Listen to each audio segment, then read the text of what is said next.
Trump की, जो कि इस युद्ध के फर्स्ट डे से ही लगातार ईरान को धमकी पर धमकी दे रहे हैं और अब वो कह रहे हैं कि ईरान को एक रात में खत्म कर दें। ईरान को लेकर धमकियां पहले भी दी गई है। उनकी तरफ से बात कही गई कि जितने भी बुनियादी ढांचे हैं उनको खत्म कर दिया जाएगा, पावर स्टेशन है उनको खत्म कर दिया जाएगा। और इस बीच अब ईरान को लेकर राष्ट्रपति ट्रंप ने क्या कहा है आपको दिखाते हैं। अमेरिकी राष्ट्रपति डोनाल्ड ट्रंप जिस तैयारी और दावे के साथ ईरान युद्ध में उतरे थे, उन सभी दावों की ईरान एक एक कर हवा निकाल रहा है। और बौखलाहट में ट्रंप कभी प्रेस कॉन्फ्रेंस करते हैं तो कभी सोशल मीडिया पर पोस्ट कर पुल और प्लांट उड़ाने की धमकी देते हैं। ट्रंप ने दावा किया कि ईरान से पायलट को रेस्क्यू करने का उनका ऑपरेशन ऐतिहासिक था, लेकिन सच तो यह है कि करीब 2 दिनों तक चले इस ऑपरेशन में ईरान ने अमेरिका को भारी चोट पहुंचाई। अमेरिका ने इस ऑपरेशन में 2 हेलीकॉप्टर और 2 ट्रांसपोर्ट विमान खोए। अब अमेरिकी राष्ट्रपति ट्रंप ने ईरान जंग पर सोमवार रात प्रेस कॉन्फ्रेंस की। उन्होंने कहा कि ईरान के खिलाफ अमेरिका की जंग अच्छी चल रही है। अमेरिका चाहे तो पूरे ईरान को एक रात में खत्म कर सकता है। जरूरत पड़ी तो वो रात कल भी हो सकती है। Where we're doing unbelievably well, well at a level that nobody's ever seen before.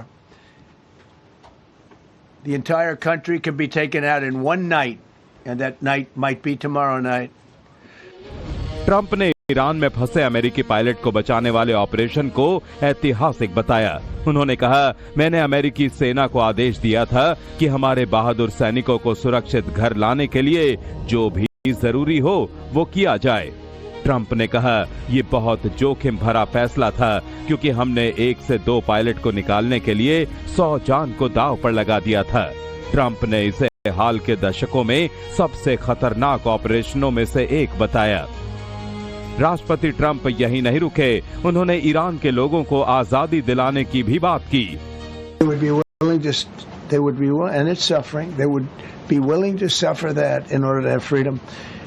The Iranians have, and we've had numerous intercepts. Please keep bombing. Bombs that are dropping near their homes. Please keep bombing. Do it. And these are people that are living where the bombs are exploding. And when we leave and we're not hitting those areas, they're saying, please come back, come back, come back. These are the people. I don't know what they do. All I can tell you is they want freedom. They have lived in a world that you know nothing about. It's a violent, horrible world where if you protest, you are shot.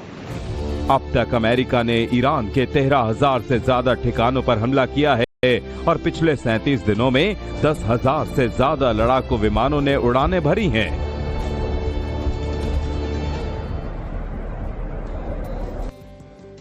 और इसी बीच बड़ी खबर यह है कि युद्ध में Hamas की खूंखार कसम ब्रिगेड की एंट्री होने वाली है, क्योंकि वीडियो काफी वायरल है। और ऐसे में जमीनी जंग को लेकर तैयार है ये कसम ब्रिगेड। आपको बता दें, हमास की कसम ब्रिगेड इजराइल के साथ जमीनी जंग करने के लिए तैयार हो गई है। और सबसे बड़ी बात है कि आपने देखा कि गाजा पट्टी में जो हालात बने जब हमास की तरफ से अटैक किया गया था इजराइल पर, और उसके बाद इजराइल ने काउंटर अटैक किया, लेकिन ये हालात बता रहे हैं कि अब युद्ध में डायरेक्ट एंट्री हमास।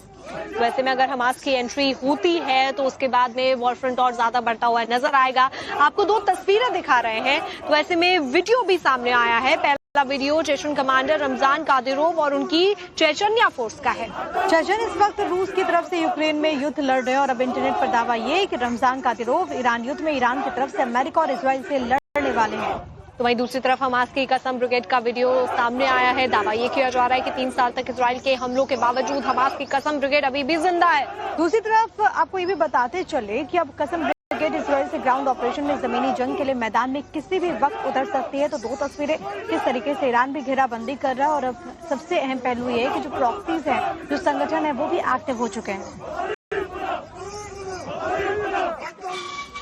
इस युद्ध के अंदर ईरान कोई भी मौका नहीं छोड़ रहा है अमेरिका को नुकसान पहुंचाने का, और ऐसे में एक के बाद एक कई विमानों को मार गिराया है ईरान ने। लेकिन सबसे बड़ी बात यह है कि अब ट्रंप ने भी ये मान लिया है कि हाँ, फाइटर जेट्स का उन्हें नुकसान पहुंचा है। दोनों देशों के क्या क्या दावे हैं युद्ध को लेकर, आप देखिए खबर।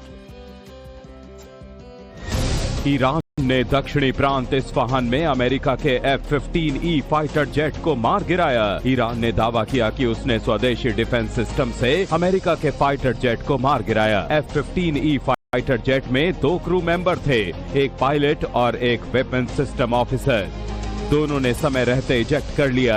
एक क्रू मेंबर को अमेरिकी सेना ने जल्द ही रेस्क्यू कर लिया, लेकिन दूसरे को करीब 48 घंटे तक दुश्मन क्षेत्र में छिपना पड़ा। अमेरिका ने CSAR यानी combat search and rescue operation चलाया, जिसमें स्पेशल फोर्सेस जैसे नेवी सील, टीम 6 और दर्जनों एयरक्राफ्ट और हेलीकॉप्टर शामिल थे।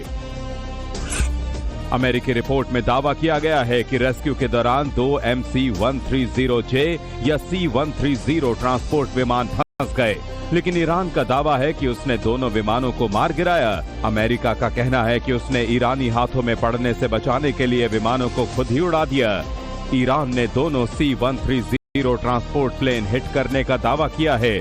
कुछ अमेरिकी रिपोर्ट्स में 2 ब्लैक हॉक UH-60 हेलीकॉप्टरों का भी जिक्र है, लेकिन ईरान ने दावे के साथ कहा है कि उसने अमेरिका के 2 ब्लैक हॉक हेलीकॉप्टर भी मार गिराए। ईरान ने यह भी दावा किया है कि उसने अमेरिकी A-10 और MQ-9 ड्रोन्स को भी मार गिराया। और अब अमेरिकी राष्ट्रपति ट्रंप ने पहली बार माना है कि पिछले हफ्ते ईरान में एक अमेरिकी F-15 विमान गिराया गया। ट्रंप ने कहा कि इस पूरे ऑपरेशन के दौरान दुश्मन ने पहली बार कोई मानव संचालित विमान गिराया। ट्रंप ने आगे कहा, एक हेलीकॉप्टर गोलियों से बुरी तरह क्षतिग्रस्त होकर वापस लौटा। ये कमाल की बात है कि हमारे हेलीकॉप्टर ने ये सब झेल लिया। हमारी मशीन बहुत जबरदस्त